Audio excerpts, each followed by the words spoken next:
electrified transportation is a topic that's very dear to my heart. I think it's one of the next generation will tremendously use the electric vehicles, and the current trends do show that. And I think doing research and development in the electric vehicle side will be a tremendous value to all the students and to all the electrical engineers and the electronics engineers as well. Let's see. So electric vehicles can be divided into many categories. Electric cars are getting very popular. Electric buses have been popular for a long time, although we haven't really noticed that in Sri Lanka. For example, in China and even in the US, there's a lot of electric buses out there that uses onboard batteries to charge the bus, or ultra capacitors to charge store the energy as well.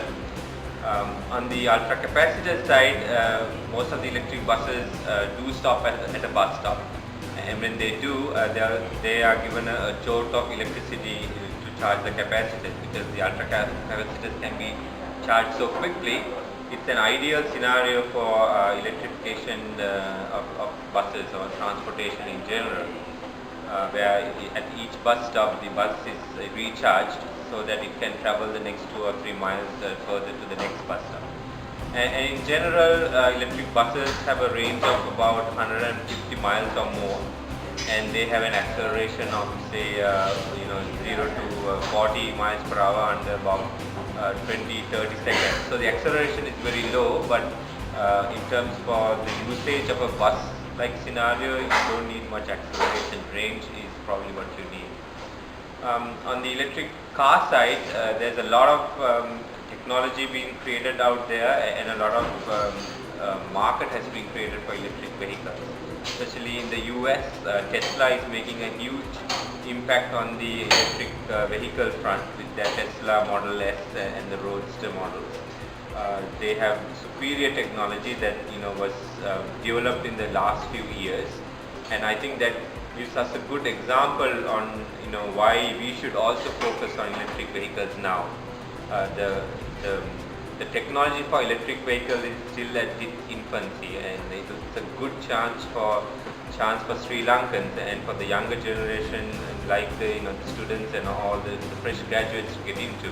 I think it's a very exciting field, and it's a very rewarding field as well, where you get to change the world in terms of creating innovative products on the electric vehicle side.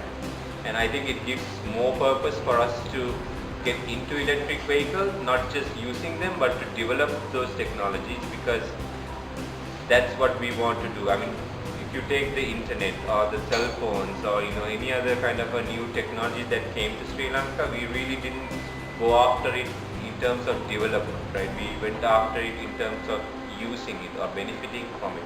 And I think this is one chance that we shouldn't let go, that the younger generation needs to really focus on how can I make better products, or come up with better software or better algorithms or better control systems that can do electric vehicles better than anybody else in the world. And I think that's what we need to push, to make sure that we use the electrified transportation as the next step towards building something far superior in Sri Lanka, rather than just buying it from somewhere else in the world.